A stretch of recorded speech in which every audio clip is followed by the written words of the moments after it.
موعد مباراة ريال مدريد وريو فاليكانو في الدوري الإسباني والقناة الناقلة والمعلق والتشكيل المتوقع. في البداية ما تنسوش الأمر بلايك للفيديو والاشتراك بالقناة وتفعيل زر الجرس.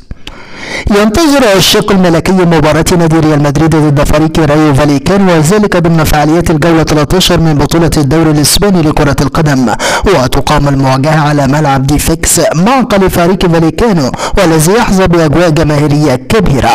ويسعى أبناء المدير الفني الإيطالي كارلو أنشيلوتي إلى انتزاع صدارة جدول الترتيب ودخول المراكز المؤهلة إلى المنافسات القارية سواء دوري الأبطال أو الدوري الأوروبي. يحتل فريق ريال مدريد المركز السادس خلفا للبارسا والذي يمتلك 34 نقطة. وعلى الجانب الآخر نجد فريق نادي ريو فاليكانو الذي يخوض هذا اللقاء في مواجهة ريال مدريد، وهو يحتل المرتبة التاسعة من ترتيب جدول البطولة، حيث يمتلك ريو فاليكانو رصيد قدره 17 نقطة فقط.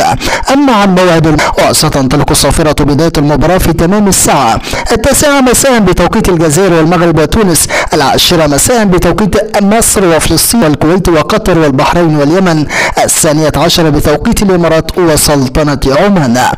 أما عن القناة الناقلة للمباراة، تذاع مباراة ريال مدريد وريو فاليكانو اليوم على مجموعة بين سبورتس القطرية، وبالتحديد قناة بين سبورت 1 HD بريميوم.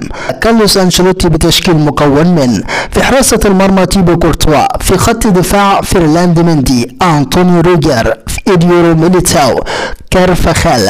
في خط الوسط توني كروس، لوكا مودريتش، كامافيتشا. في خط الهجوم فينيسيوس جونيور، رودريجو، فالفيردي.